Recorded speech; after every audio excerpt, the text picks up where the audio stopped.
بيبدأ فيلمنا في فرنسا، وبنشوف في الوقت ده إن كان في أمير شاب بيحكمها، والأمير ده كان أناني وجشع لأنه كان بيفرض ضرايب على شعبه عشان يقيم حفلات مع نبلاء المملكة. وفي حفلة من الحفلات دي دخلت عليهم ست عجوزة واستقبلها الأمير وعرضت عليه وردة لونها أحمر في سبيل إنه يخليها تقعد معاه في القصر لحد ما العاصفة اللي موجودة بره تنتهي.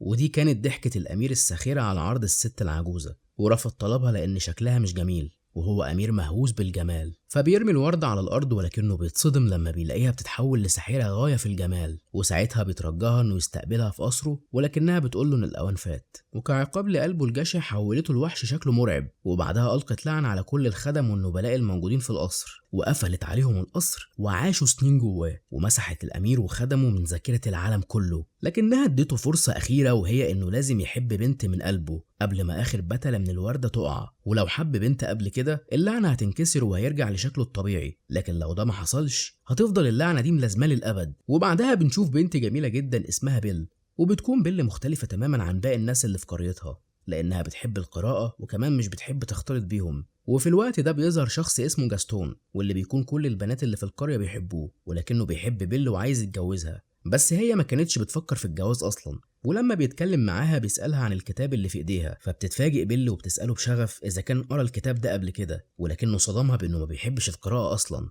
وإنها مضيعة للوقت بالنسبة له. وساعتها عرفت إنه شبه باقي سكان القرية، فبتروح بعدها بيل لوالدها وبتساعده في شغله. وبعدين بيبدأ يتكلم معاها عن أمها وعن قد إيه هي كانت عبقرية وسابقة عصرها، وإنها هتكون زيها في يوم من الأيام. فبتفرح بيل جدا بالمعلومة دي برغم إنها لسه ما تعرفش أمها ماتت إزاي. وبعدها بنشوف والد بيل وهو رايح للسوق، فبتطلب منه بيل إنه يجيب لها وردة. وبعد ما بيمشي بيجي جاستون وبيعرض عليها الجواز، ولكنها بترفضه وبتسيبه وبتمشي. Can you imagine me, the wife of that boorish, brainless? وبالليل بنشوف والد بيل وهو في الطريق وبيهاجمه قطيع من الذئاب، وبتتقلب العربية بتاعته وبياخد الحصان بتاعه وبيجري لحد ما بنشوفه وهو داخل قصر الأمير الوحش عشان يقعد فيه لحد تاني يوم أو لحد العاصفة ما تهدى. لكنه بيحس إن القصر ده فيه حاجة غريبة لحد ما بيلاقي السفرة عليها ملذ وطاب من الأكل، فبيقرر يقعد ياكل، لكنه بيتصدم لما بيلاقي فنجان الشاي جاي يتكلم معاه كأنه إنسان طبيعي. فبيجري وبيخرج بره القصر، ولكنه وهو ماشي بيقطف وردة عشان يديها لبنته لأنه وعدها إنه هيشتري لها واحدة. لكن الصدمة إننا بنلاقي الأمير الوحش وهو بيهجم عليه، فبيهرب الحصان وبيرجع القرية. فبتفهم بيل إن في مصيبة حصلت لأبوها، وبتاخد الحصان وبتروح بيه لنفس المكان اللي الحصان ساب فيه أبوها. ولما بتدخل القصر بيتفاجئ الخدم واللي بيكونوا تحولوا لشمعدان وساعة وأدوات تانية كتير، وبيكونوا مبسوطين إن أخيرا في بنت دخلت القصر لأنه ممكن الأمير يحبها وساعتها اللعنة هتتفك وهم هيرجعوا لطبيعتهم. بعدها بتوصل بيل لأبوها وبتحاول تحرره، لكنه بيقول لها إنها لازم تهرب بسرعة قبل ما الوحش يظهر. لكن في الوقت ده بتسمع بيل صوت وحش بيقول لها إن أبوها سرق وردة من القصر ولازم يتسجن. فبتقول له بسخرية إزاي تسجن واحد عشان سرق وردة، فبيقول لها إنه اتلعن من ساحرة لمجرد إنه مرضاش ياخد منها وردة. فبتتفاجئ بيل من هيئته في الأول، ولكنها بتتكلم بعد كده معاه عادي وبتطلب منه إنها تتسجن بدل أبوها، لكن أبوها بيرفض ده تماما. فبتطلب من الأمير الوحش إنها تودع والدها وبتدخل تحضنه، لكن الصدمة إنها بتبعده عن الزنزانة وبتقفل عليها الباب.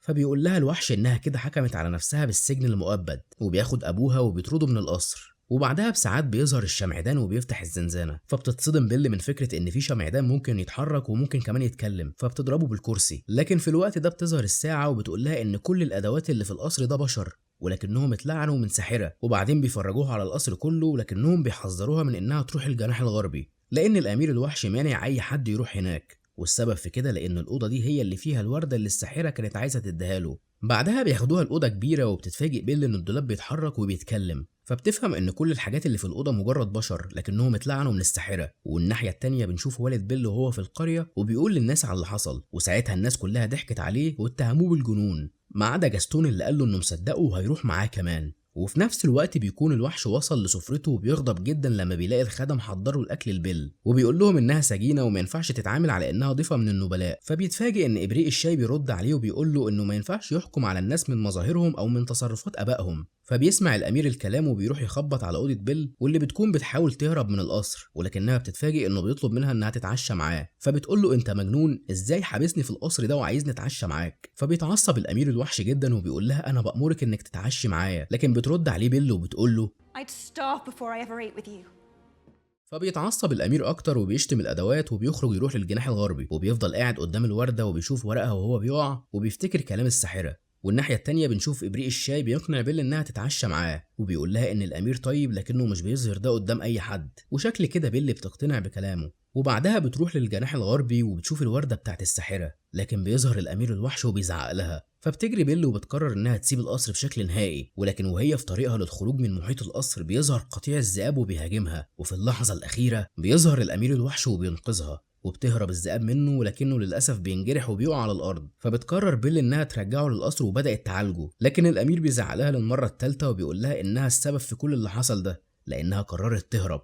وفي الوقت ده بنشوف والد بيل مع جاستون والمساعد بتاعه وبيكونوا بيدوروا على طريق القصر، لكن والد بيل بيكون نسي الطريق وكأنه اتمسح من ذاكرته. فبيتعصب عليه جاستون وبيتهمه بانه كذب عليه لمجرد انه عايز يجوزه بنته، لكن بيضحك والد بيل وبيقول له انه عمره ما هيجوزه بيل ولا عمره فكر في حاجه زي كده اصلا. فبيضربوا جاستون وبيربطوا في شجره عشان الذئاب تاكله. وفي القصر بتسأل بيل الادوات وبتقول لهم ازاي هم لسه عايشين مع الامير الوحش برغم ان طريقته معاهم قاسيه جدا. فبيقول لها ابريق الشاي لانه في الحقيقه طيب، ولكنه كان متاثر جدا بوفاه والدته، وكمان ابوه الملك رباه على الغرور والجشع عشان كان فاكر ان دي الطريقه الصحيحه انه يربي ملك. وبعدها بفتره بنشوف بيل وهي بتحكي قصه للامير الوحش، ولكنها بتتصدم لما بتلاقيه عارفها وبيكمل معاها، وبتتفاجئ اكتر لما بيقول لها انه بيحب القراءه وبيوريها المكتبه بتاعته. وتاني يوم بيوريها كتاب سحري، والكتاب ده ممكن ينقلهم في اي مكان هم عايزينه لفتره قصيره، كل اللي عليها تعمله انها تتخيل مكان نفسها تشوفه وهتلاقي نفسها فيه. فبتروح بيل لباريس في بيت اهلها القديم وبتقول للوحش انها كانت عايزه تعرف امها ماتت ازاي، لكن ابوها كان رافض يقول لها.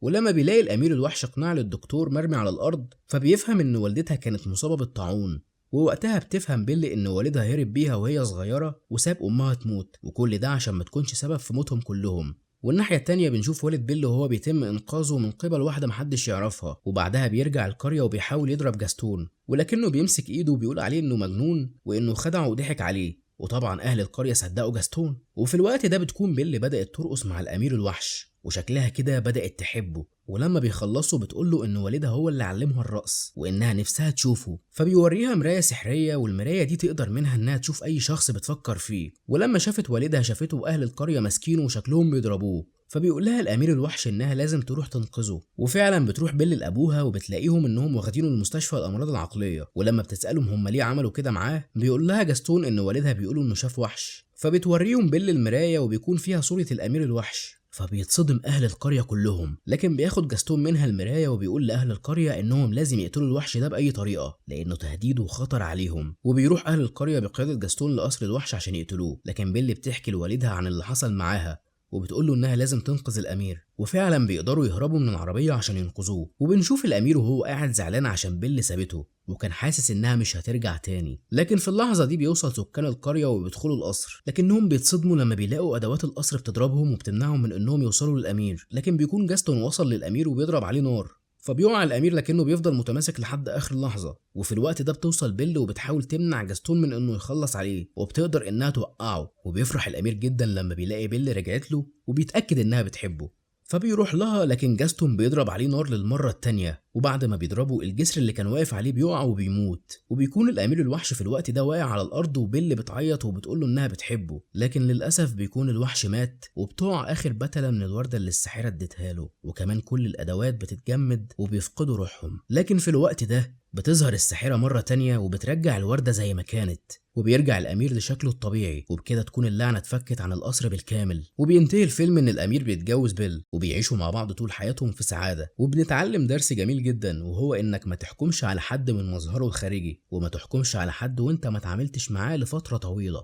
اتمنى يكون الملخص عجبكم. ما تنسوش تعملوا لايك وتشتركوا في القناه لان ده فعلا بيساعدني، وكمان ما تنسوش تتابعوا حسابي الشخصي على فيسبوك، هسيب اللينك بتاعه في الوصف. وبس كده، شكرا.